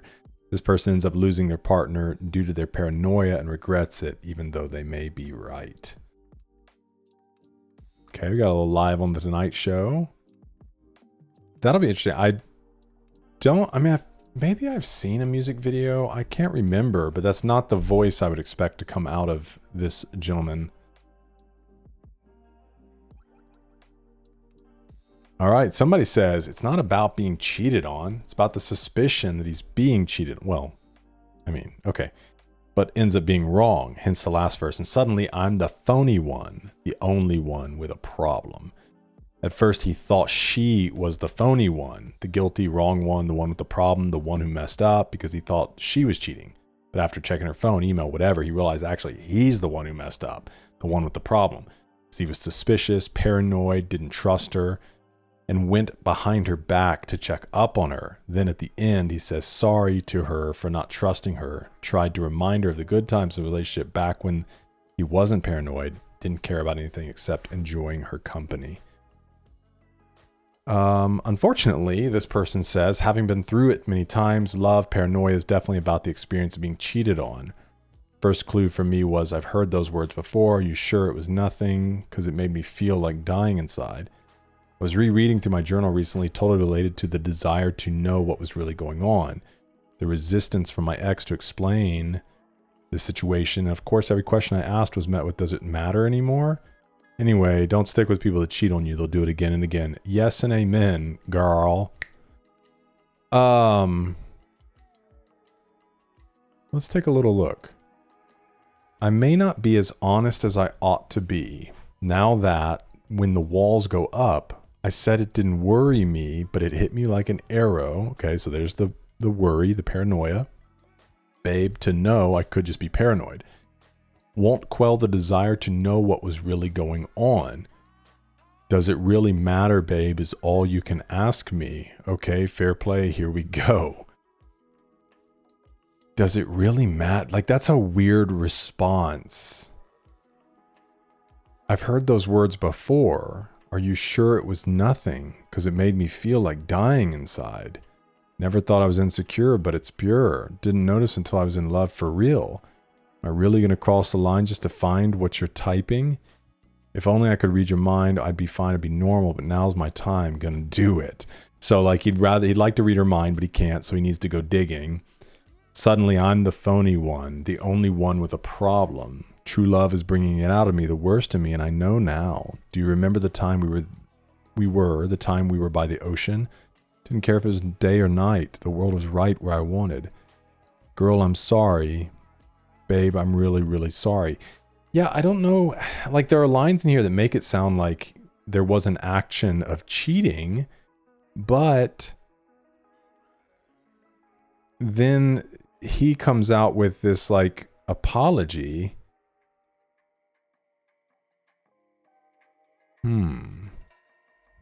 Because this also could sound like a defense, like, oh, I'm the phony one.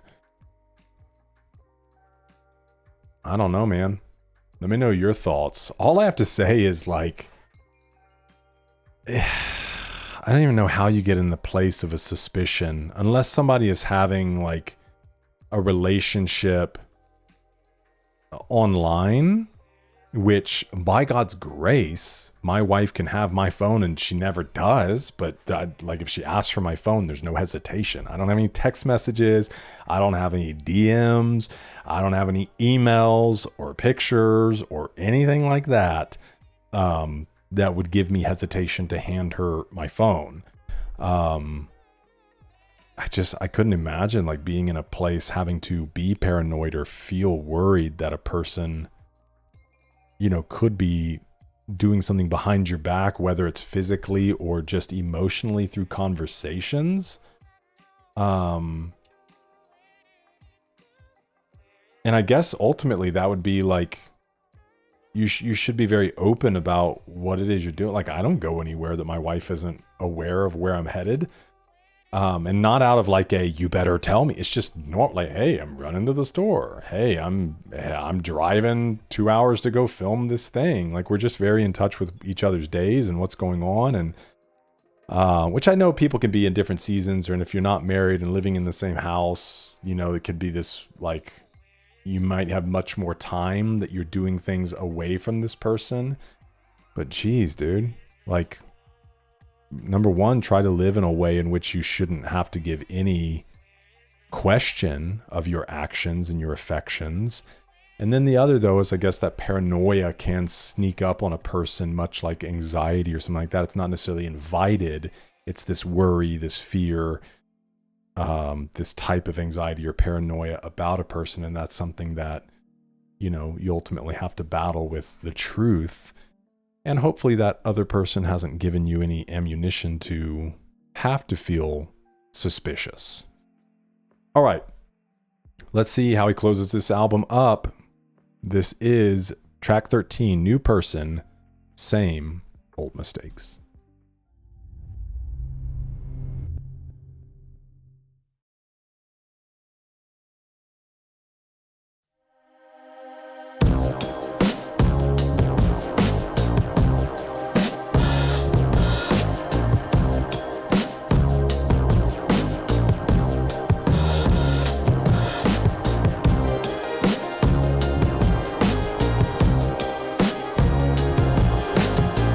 Kind of a dark vibe.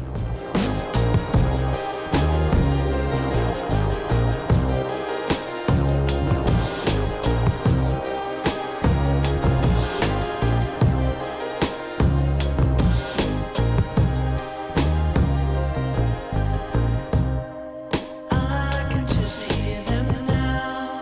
How could you let us down? But they don't know what I found or see it from this way round. Feeling it overtake all that I like this kind of dark mood. I every trait. I try, but it's way too late. On the sides I don't read. Two sides of me can't agree. Will I be in too deep? Going with what I always long for. Feel like a brand new person. The same old mistakes. Can't last before it's too late. Feel like a brand new person. The same old mistakes. Before it's too late. It's too much at stake. Making the same mistakes. It's happiness. It's not too late. Finally taking flight. I know you don't think it's right. I know that you think it's fake. Maybe fake's what I like. Point is I have the right. Not making it black and white. Thinking it's worth the fight. Soon I'll be out of sight. Knowing it all this time. Going with what I always long for. Feel like a brand new person. Make the same old mistakes. Can't last before it's too late. Feel like a brand new person. Make the same old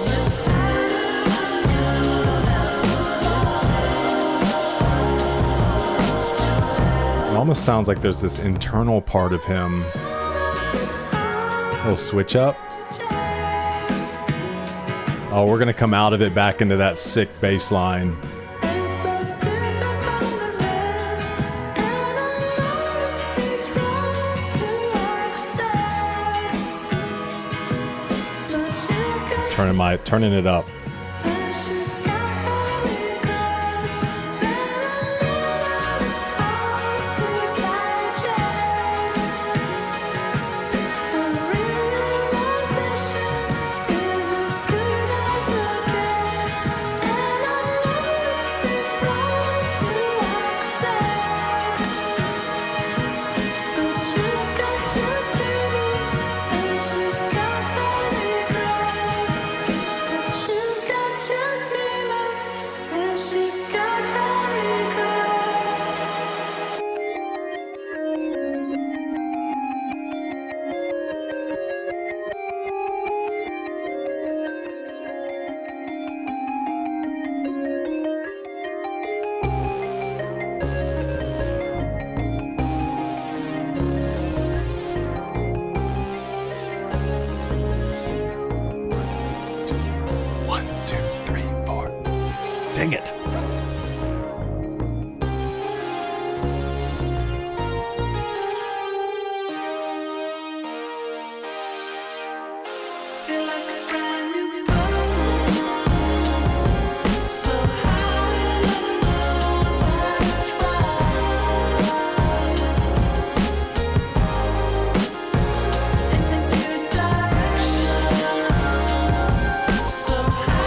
great bass line. Bum, bum, bum. Bum, ba-dum, bum, bum, bum. Bum, ba-dum, bum, bum, bum.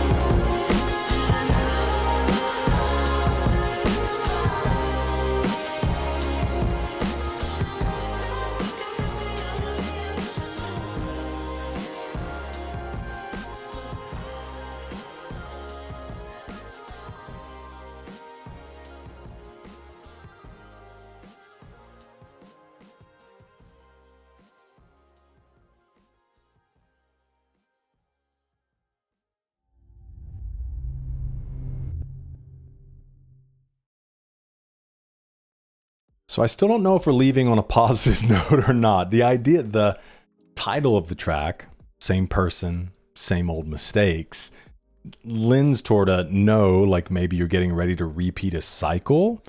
Or new person, excuse me, same old mistakes.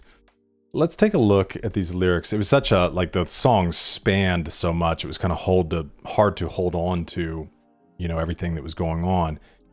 I can just hear them now. How could you let us, I'm curious, how could you let us down? So he gave an interview regarding currents on July 1st, 2015, which included references to New Person, Same Old Mistakes. These two lines suggest that Tame Impala is well aware of the criticism they'll receive for changing and becoming more pop-friendly. Okay, so again, it sounds that this like meta around their careers. Closing track, and this is a quote, and closing track, New Person, Same Old Mistakes, brings the text and meta text together at last. Okay, so exactly what I was just saying. So there is a text, this relationship talk, but also this meta that's going on, anticipating criticism of Tame Impala's new direction.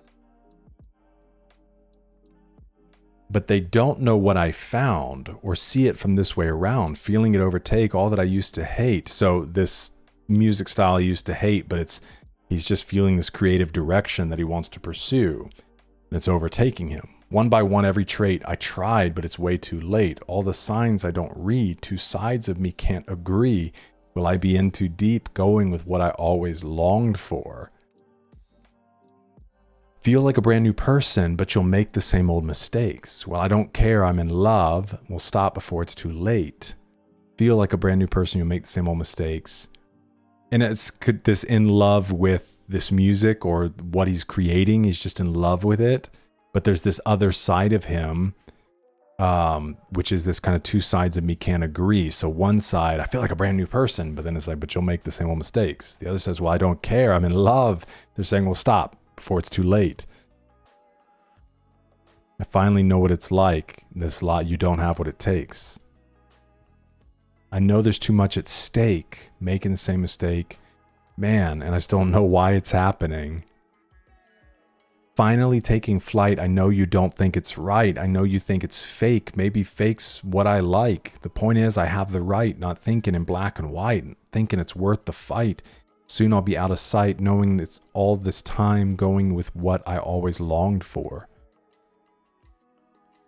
Then the bridge, man, I know it's hard to digest, but maybe your story ain't so different from the rest. And I know it seems wrong to accept, almost like you're not this like super special indie type whatever, even though you can carry that same heart, but maybe your sound, you know, it's okay. Which I don't know, it's very unique, but I guess it's that reconciling with like, no, I want to be a true artist. I want to do this certain thing. And obviously this is me speaking with very little context into Tame Impala, but it's this accepting like, well, just be good at the thing you want to do. It doesn't matter if you're different or not, if you're creating the art you want to create.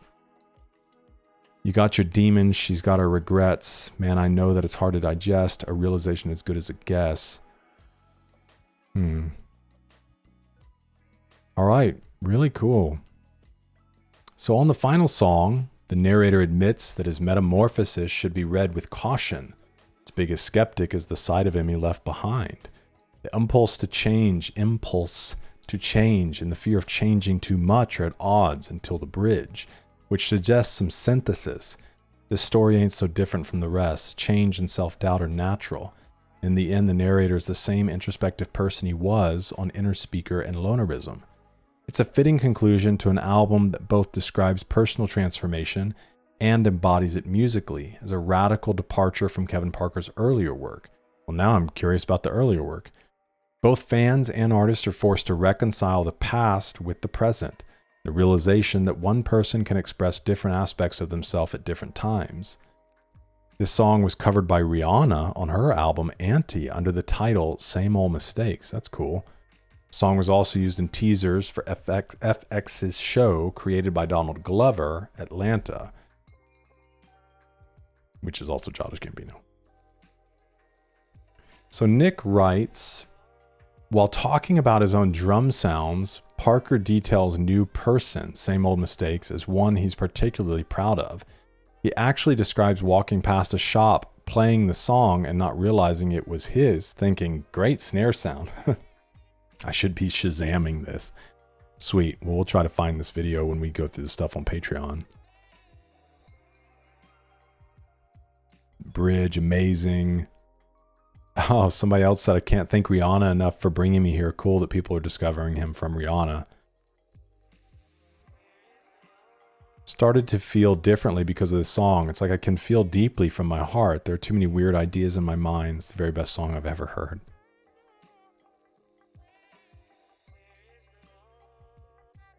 We'll read this comment. This person said, it's a conversation with himself. The part of him that wants to let go and explore, and the part of him that's critical, doesn't like change. They're at odds. Like someone else mentioned in the comments, I think it's also has a lot to do with his music, his ever-evolving sound. He's always said that he arranges music like an electronic music producer. He's also talked about how his perception of commercial music is changing. But rather than his friends and peers telling him it's cheap and cliche, it's his own inner voice. Wow. Really well put. Man, this was a super fun album. I mean, beautiful sounds, beautiful synths, the soundscapes, the effects that he chooses, and kind of the breaks. It gives a lot of dynamics within it. I loved even the talking portion, the instrumental track. I'm always a fan of just these twists and turns that keep everything really interesting. I love the longer musical breaks and the build-ups, the idea that a lot of these tracks were even longer. Opening track, just under 8 minutes. You got a 5-minute, 20-second track, a 6-minute track to close. So there's a good balance in there, but I love him leaning into some longer tracks. Freaking sick bass lines. Come on, man. Really great drums throughout it. This right amount of distortion. He was definitely a big fan of the snaps. That was probably an 80% of the songs.